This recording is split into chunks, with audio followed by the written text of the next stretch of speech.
Guarding the king's palace are two giants who seem to me to represent the idea of an inaccessible ruler. This next scene holds political significance as well. The girls witness a group of hip dancers, much like the modern American dance steps exhibited during the 1959 American National Exhibit. But unlike the Soviet audience who gazed in wonder, our two heroes react in disgust. As if they were communist mouthpieces, Olya and Yalo give their opinion of the Western dance moves and fashion at the time. Они, наверное, больные. Про таких мой папа говорит, что они бездельники и лодыри.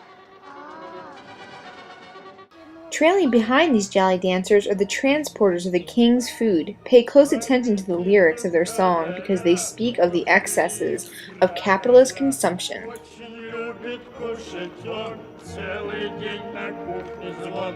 Целый день там варят, целый день там жарят. И цыплят, и поросят, и утят, и фазанят, и соленье, и варенье королю на объеденье. Ох, скорей бы короля разорвала короля. The girls manage to sneak into the king's court disguised as page boys. However, the combination of the red and yellow, along with the flowing cape, makes these girls appear as if they are Soviet superheroes, which made me consider what color their abandoned and useless clothing was before. Interesting. But what really makes this scene shine is the arrival of the most royal king, King Parrot.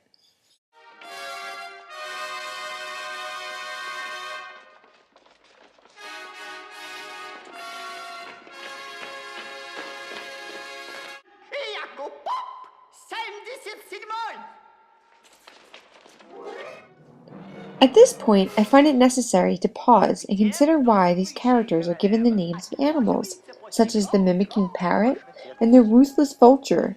I will point out that the other villains in this tale go by the names of Snake, Toad, and Rat.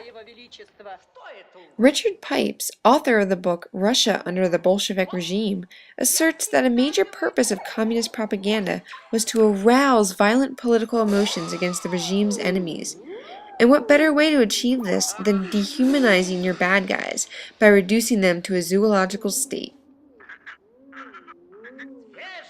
And we find out once again what our cute little Soviet heroes think.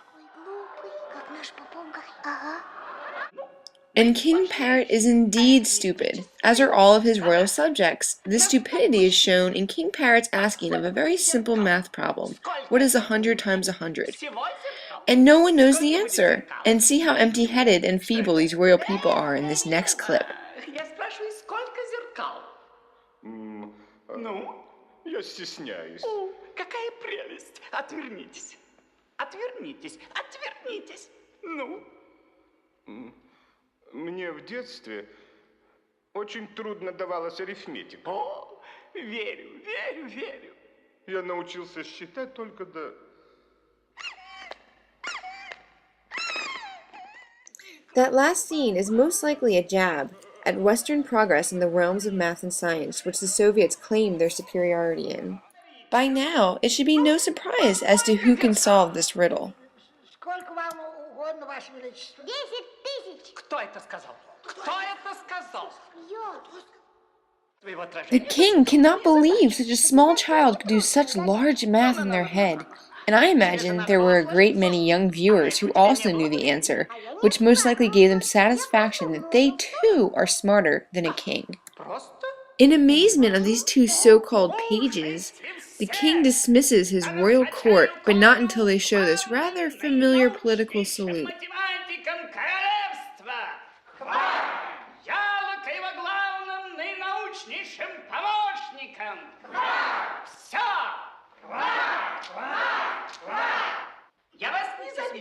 However, behind closed doors, Olya and Yalo realize the king is far from royal, as he admits he has no control over the death sentence placed on Friend. He does manage to postpone the death of Friend, which will prove to be all in vain when the true and evil ruler, Lord Vulture, comes in and reminds the king that he is just a puppet. This next scene holds a powerful image to a small child when they see a king on his knees. Что? Все, все.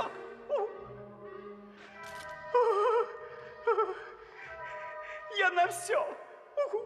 То-то же.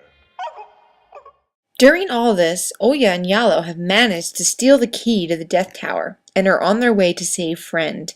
However, the previously mentioned villain Snake has stopped them, and in the next scene you will see how she tempts them with yummy treats, including a beverage that just happened to be a big hit at the 1959 National Exhibit. Данка. Мороженое, пирожное с кремом, сладкая газировка. Газировка. Before Snake takes the girls inside, she shamelessly beats her servant who honestly could be anyone's grandfather. The girls, of course, are horrified at this and find out that this man's name is Slave. The girls make friends with Slave and reveal to him the following. Вам очень больно. А вы разве не бьете своих слуг? А у нас нет и никогда не будет слуг. Да откуда же вы? Из какой страны? И самый лучший. Да ну. На всем свете нет лучшей страны. And if we compare that to what Vladimirov said earlier, Честно. We live in the best country in the world. we see this facet of propaganda is literally translated on the big screen. Once inside the snake pit, the girls literally pig out on treats, once again with red, white, and blue colors. And of course, this lesson here becomes clear as Oya is too tired to continue the journey, as they shoot to Friend, wasting away atop the lonely Death Tower. Meanwhile, our story's villains, Snake, Toad, and Vulture, plot to murder the king, while they also take turns poisoning each other's drinks, showing that deception is a common practice in the methods of capitalism.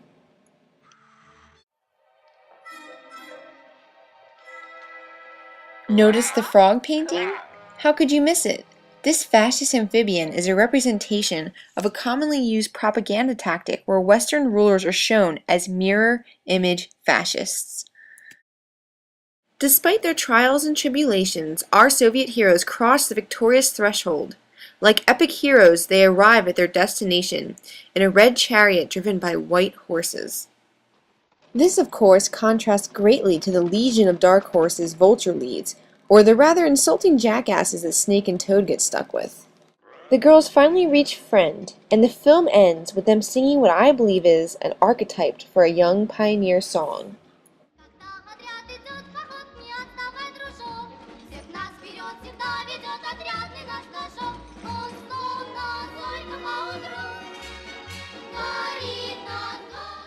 Bye-bye, war.